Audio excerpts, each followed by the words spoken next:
નમસ્કાર મિત્રો, માસ્તર Atul sir YouTube ચેનલમાં આપનું હાર્દિક સ્વાગત છે. આજે શાળા પરિચય 13માં આપનું હાર્દિક સ્વાગત છે. આજે હું તમને પે સેન્ટર શાળા માલાવાડા, તાલુકો માતર, જિલ્લો ખેડા, તેનો હું તમને આ ચેનલમાં આ એપિસોડમાં પરિચય કરાવીશ. આપ જોઈ શકો છો કે અહીંનું બિલ્ડિંગ મજાનું બિલ્ડિંગ છે. ગ્રીન બિલ્ડિંગ, વિશાળ બિલ્ડિંગ, પ્રાર્થના સભા માટેની જગ્યા, ક્લાસરૂમ મોટા છે, સ્માર્ટ બોર્ડ છે. આવા સરસ મજાના સ્કૂલમાં આપ સૌનું હાર્દિક સ્વાગત છે. આવી સ્કૂલોમાં ભણવું કોને ન ગમે. અહીં માલાવાડા શાળાના તમામ સ્ટાફગણ અને આચાર્યશ્રી દ્વારા સૌપ્રથમ વાલી મિટિંગ અને એસએમસી મિટિંગ નિયમિત બોલાવવામાં આવે છે.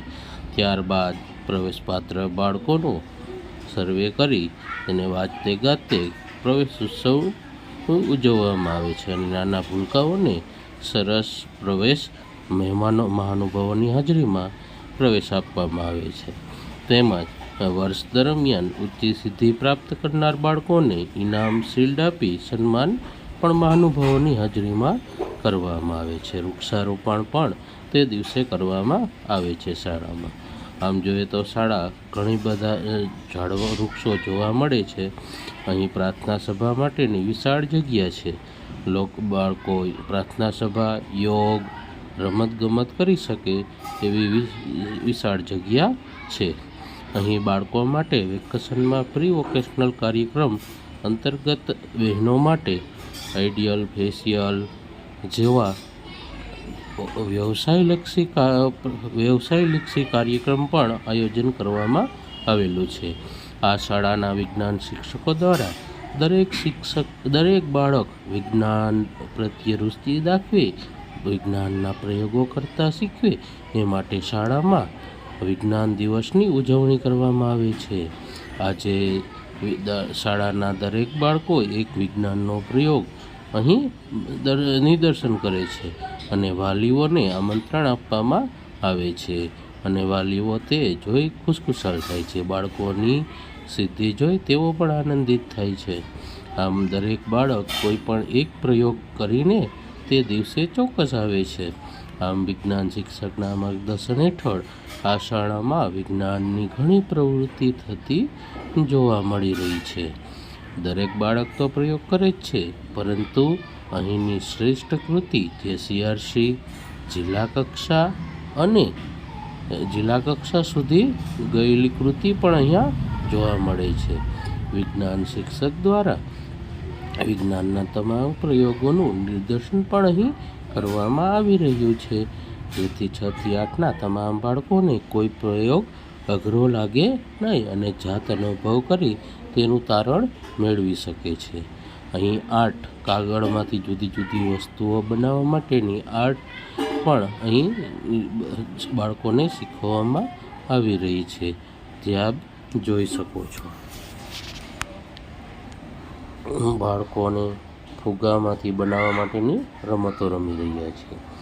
બાળકો સીઆરસી કક્ષાએ યોજાતા બાળ વિજ્ઞાન ગણિત પ્રદર્શનમાં પણ અહીંના બાળકો શ્રેષ્ઠ પ્રદર્શન કરી પ્રમાણપત્ર, શિલ્ડ અને એજ્યુકેશન કીટ મેળવી રહ્યા છે. આમ બાળકો અને શિક્ષકોની મહેનતથી આ શાળામાં ગણિત વિજ્ઞાનની ઘણી પ્રવૃત્તિઓ થતી જોવા મળે છે. આમ વિજ્ઞાનમાં પણ આ બાળકો આગળ જોવા મળે છે. આપ અહીં જોઈ શકો છો જેઓનું સીઆરસી કક્ષાનું અને તાલુકા કક્ષાનું ગણિત વિજ્ઞાન પ્રદર્શન, જેઓ નિર્ણાયકો અને આવેલ વિદ્યાર્થીઓને પ્રયોગ સમજાવી રહ્યા છે, નિદર્શન કરી રહ્યા છે. આ મહિના બાળકો તાલુકા કક્ષાએ પણ સિદ્ધિ મેળવી છે. હવે વાત કરીએ તો બાળકો આજે ચૂંટણીની પ્રક્રિયા શીખે અને નેતાગીરીના ગુણ વિકસે એ માટે અહીં શાળામાં બાળ સંસદનું આયોજન કરવામાં આવેલું છે. બાળકો આ દિવસે ચૂંટણીની પ્રક્રિયાથી માહિતગાર રહે છે અને મત કઈ રીતે અપાય તેનું માર્ગદર્શન શિક્ષકો દ્વારા આપવામાં આવે છે. અહીં સાંસ્કૃતિક કાર્યક્રમોમાં એક પાત્રીય અભિનયનું આયોજન કરવામાં આવે છે. બાળકો એક પાત્રીય અભિનય દ્વારા તે પાત્રના કાર્યો વિશે જાણે છે. અહીં શાળાના બાળકો પેઇન્ટિંગમાં પણ ખૂબ જ આગળ છે. સરસ મજાનું પેઇન્ટિંગ તેઓ દોરી જાણે છે. આપ જોઈ રહ્યા છો કેટલા સુંદર ચિત્રો બનાવ્યા છે. અહીં બાળ મેળા અને લાઈફ સ્કિલ મેળામાં બાળકો માટે જુદી જુદી પ્રવૃત્તિઓનું ભજન, કીર્તન જેવી રમતોનું આયોજન પણ કરવામાં આવે છે. આપ શાળામાં જોઈ શકો છો કે બાળકોને પ્રાર્થના સભામાં તમામ બાબતોની માહિતી આપવામાં આવી રહી છે. બાળકોને સાંસ્કૃતિક કાર્યક્રમ પણ શાળામાં વાજતે ગાજતે કરવામાં આવે છે. પ્રાર્થના સભામાં જુદા જુદા દિન વિશેષનું આયોજન કરવામાં આવે છે. બાળકો કલા ઉત્સવમાં પણ તાલુકા અને જિલ્લા કક્ષાએ સારું પ્રદર્શન કરી ચૂક્યા છે. વાર્તા કથન હોય, વાર્તા લેખન હોય, કવિતા ગાવી હોય, તેમાં ખૂબ જ સારું પ્રદર્શન કરી રહ્યા છે.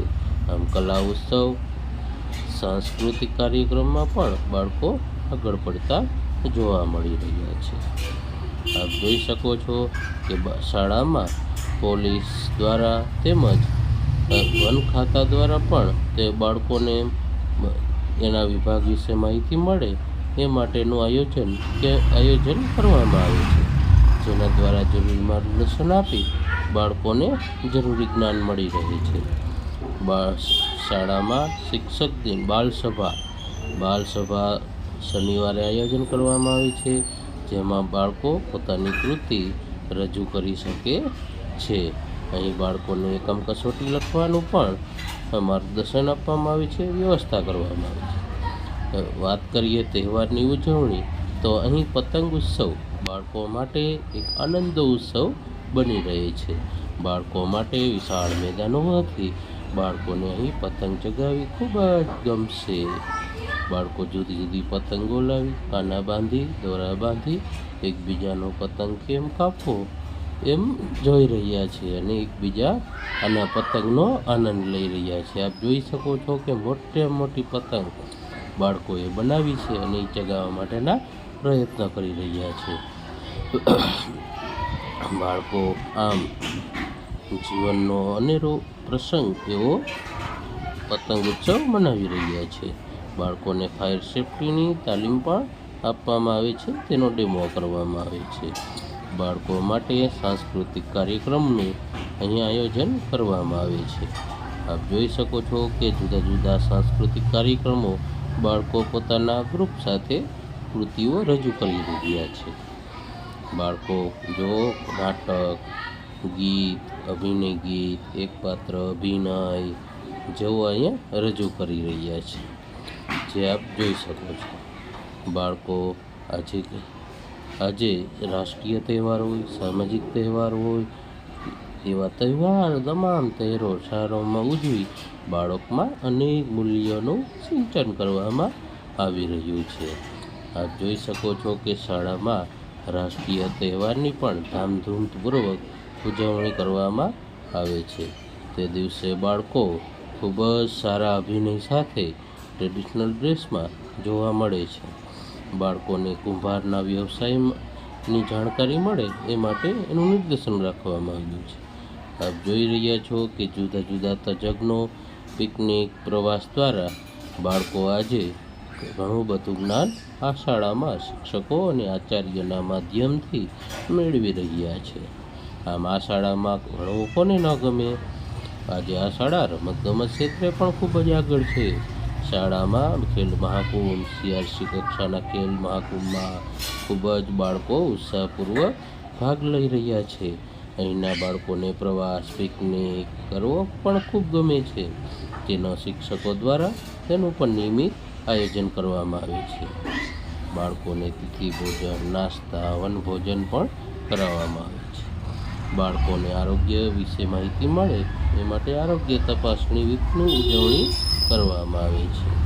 તે આપ જોઈ શકો છો. આમ શાળામાં વર્ષ દરમિયાન સારી પ્રવૃત્તિ કરનાર, ઉચ્ચ સિદ્ધિ મેળવનાર તેમજ બાહ્ય પરીક્ષાઓમાં સફળ થયેલ વિદ્યાર્થીઓનું વર્ષ દરમિયાન વાલીઓ, શિક્ષકોના આર્થિક સહયોગથી દરેકને મદદ કરવામાં શૈક્ષણિક વસ્તુઓ, શિલ્ડ, પ્રમાણપત્ર પણ આપવામાં આવે છે. CET એક્ઝામ, NMS એક્ઝામમાં પણ અહીંના બાળકો ઝળક્યા છે. આપ જોઈ શકો છો. જો આ વિડીયો પસંદ આવે તો માસ્તર અતુલ સરને સબસ્ક્રાઈબ કરવા વિનંતી. સાથે સાથે લાઇક, શેર, કોમેન્ટ અવશ્ય કરજો. આમ આ શાળાઓમાં બાહ્ય પરીક્ષાઓમાં પણ ખૂબ જ સારું પ્રદર્શન કરેલું જોઈ શકે છે. તો આજે જ આ શાળામાં જો આપને પ્રવેશ લેવો હોય તો વાલી તરીકે આપ આ શાળાની મુલાકાત ગમે ત્યારે લઈ શકો છો. આમ સરકારી શાળા એક શ્રેષ્ઠ શાળા સાબિત થાય છે. આવી શાળાઓમાં વધુ એડમિશન માટે શિક્ષકો હંમેશા કટિબદ્ધ છે. તો આજે જ શાળાઓની મુલાકાત લો અને એડમિશન લો. બધું જ અહીં ફ્રી છે. ક્વોલિફાઈડ શિક્ષકો છે. નમસ્કાર, આભાર. Master Atul sir. Thank you. Subscribe ચોક્કસ કરજો.